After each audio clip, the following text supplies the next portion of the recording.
ഇങ്ങോട്ട് വാടാ, ഇങ്ങോട്ട് നീങ്ങിയടാ. ഓക്കോ എന്ത് വിളിച്ച? ഉമ്മ വരാൻ വേണ്ടി. ആര്? താണ്ട ഈ നിൽക്കുന്ന സുന്ദരിയായ പെൺകുട്ടി. വേണ്ട, താടിയെടുക്കും. അതല്ല, ഈ കുട്ടിക്ക് മനസ്സിലാടാ കൊച്ചെന്ന്. എനിക്ക് അങ്ങോട്ട് കിട്ടുന്നില്ല.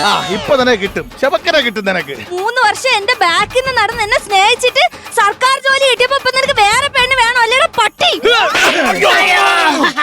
എന്റെ അളിയൻ മാർക്കോടെ ശക്തി നോക്ക്, അത്ഭുതം തന്നെ.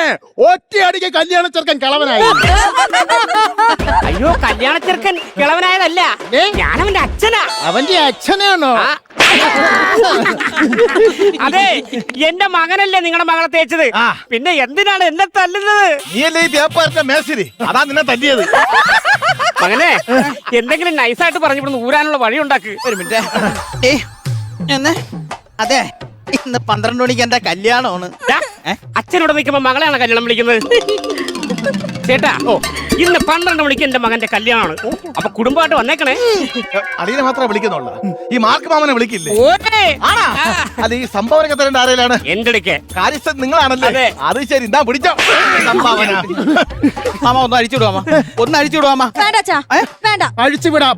ഓടാൻ ശ്രമിക്കരുത്.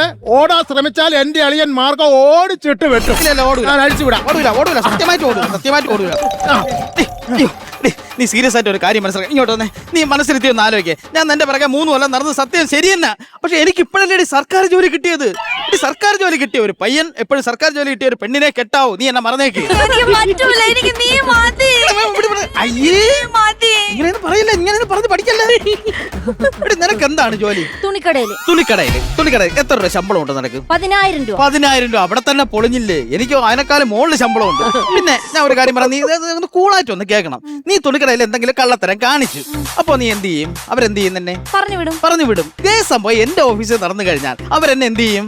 പറഞ്ഞു വിടും. പക്ഷെ അതേ ഓഫീസിൽ തന്നെ എന്നെ വീണ്ടും തിരിച്ചെടുക്കും, പ്രൊമോഷനോട് കൂടി. അതാണ് സർക്കാർ പ്രൈവറ്റും തമ്മിലുള്ള വ്യത്യാസം. ഇപ്പൊ മനസ്സിലായ? അതാണ് ഞാൻ പറഞ്ഞത് മോളെ, നമ്മൾ തമ്മിൽ ചേരില്ല, നമുക്ക് പോവാം. പറ്റൂല, എനിക്ക് നിന്നെ മതി. സർക്കാർ സമ്മതിക്കൂലടി എന്നെ കെട്ടാൻ, സത്യം.